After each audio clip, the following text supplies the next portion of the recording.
Nossa vida compara-se à trajetória do Sol. De manhã, o Sol vai adquirindo cada vez mais força até atingir o brilho e o calor do apogeu do meio-dia. Depois vem a enantiodromia, que representa o movimento de compensação psíquica quando nos direcionamos a um extremo psicológico. Significa que o avançar constante da vida não é mais aumento, e sim diminuição de força.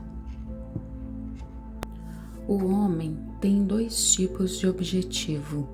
O primeiro é o objetivo natural, a procriação dos filhos e todos os serviços referentes à proteção da prole.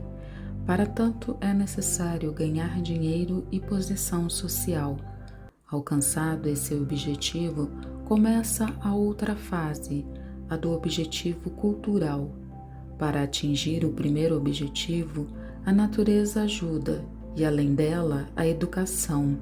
Para o segundo objetivo, contamos com pouca ou nenhuma ajuda. Frequentemente reina um falso orgulho que nos faz acreditar que o velho tem que ser como o moço, ou pelo menos fingir que o é, apesar de no íntimo não estar convencido disso. É por isso que a passagem da fase natural para a fase cultural é tão tremendamente difícil e amarga para tanta gente.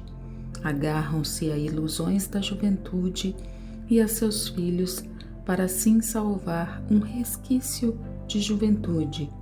Pode-se notar isso principalmente nas mães, que põem nos filhos o único sentido da vida e acreditam cair num abismo sem fundo se tiverem que renunciar a eles. Não é de admirar que muitas neuroses graves se manifestem no início do outono da vida. É uma espécie de segunda puberdade ou segundo período de impetuosidade, não raro acompanhado de todos os tumultos da paixão, idade perigosa. Mas as antigas receitas não servem mais para resolver os problemas que se colocam nessa idade. Tal relógio não permite girar os ponteiros para trás. O que a juventude encontrou e precisa encontrar fora, o homem no entardecer da vida tem que encontrar dentro de si. A passagem da manhã para a tarde é uma inversão dos antigos valores. É imperiosa a necessidade de se reconhecer o valor oposto aos antigos ideais, de perceber o engano das convicções defendidas até então, de reconhecer e sentir a inverdade das verdades aceitas até o momento, de reconhecer e sentir toda a resistência e mesmo a inimizade do que até então julgávamos ser amor. Não são poucos os que, vendo-se envolvidos no conflito dos contrários, se desvencilham de tudo quanto lhes parecera bom e desejável, tentando viver no polo oposto ao seu eu anterior. Mudanças de profissão, divórcios, conversões religiosas, apostasias de todo tipo são sintomas desse mergulho no contrário. A desvantagem da conversão radical ao seu contrário é a repressão da vida passada, o que produz um estado de desequilíbrio tão grande quanto o anterior, quando os contrários correspondentes às virtudes e valores conscientes ainda eram recalcados e inconscientes. As perturbações neuróticas anteriores, determinadas pela inconsciência das fantasias antagônicas, correspondem agora novas perturbações provocadas pela repressão dos ídolos antigos.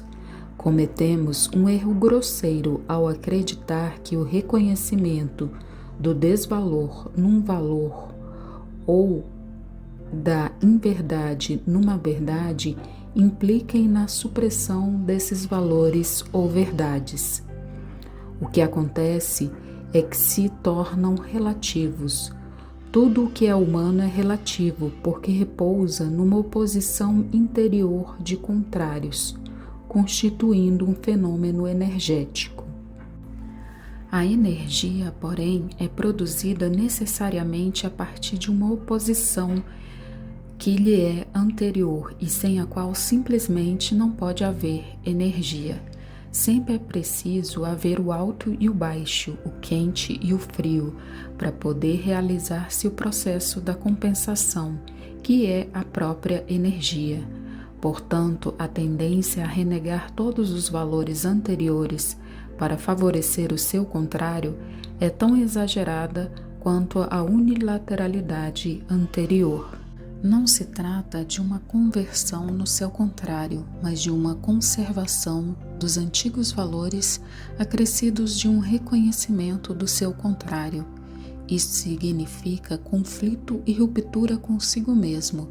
É compreensível que assuste, tanto filosófica como moralmente.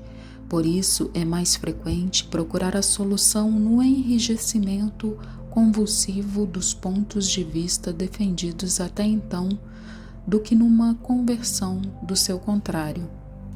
Mas os sintomas concomitantes, rigidez, petrificação, bitolamento, incapacidade de evoluir, são desagradáveis e até prejudiciais, pois a maneira de representar uma verdade ou outro valor qualquer é tão rígida e violenta que a rudeza tem mais força de repulsão do que o valor possui força de atração, e com isso se obtém o contrário do que se desejava.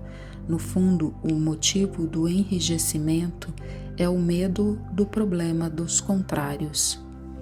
Quem quiser transferir-se são e salvo para a segunda metade da vida tem que saber disso. No entanto, a aparente segurança de que gozávamos até então é substituída por um estado de insegurança, ruptura e convicções contraditórias. O pior deste estado é que aparentemente não há saída. Cada vez que o homem se encontra diante de um obstáculo aparentemente intransponível, ele recua, faz uma regressão, para usar a expressão técnica. Recua ao tempo em que se encontrava numa situação parecida e tentará empregar novamente os meios que outrora lhe haviam servido. Mas o que ajudava na juventude já não tem mais eficácia. Devemos concordar com estas pessoas que é difícil ver que a segunda metade da vida oferece objetivos diferentes daqueles da primeira metade. Expansão da vida, utilidade, eficiência, construção de uma boa imagem na vida social, canal seguro que leva a um bom casamento para seus filhos e boas posições, não são objetivos suficientes? Infelizmente, não são objetivos suficientes, nem tem sentido para muitos que não veem na aproximação da velhice senão uma diminuição da vida. Mas não devemos esquecer que só bem pouquíssimas pessoas são artistas da vida e que a arte de viver é a mais sublime e a mais rara de todas as artes. Estes foram os livros que serviram de base para este vídeo. Desejo a você boas leituras e boas reflexões. Até o próximo vídeo.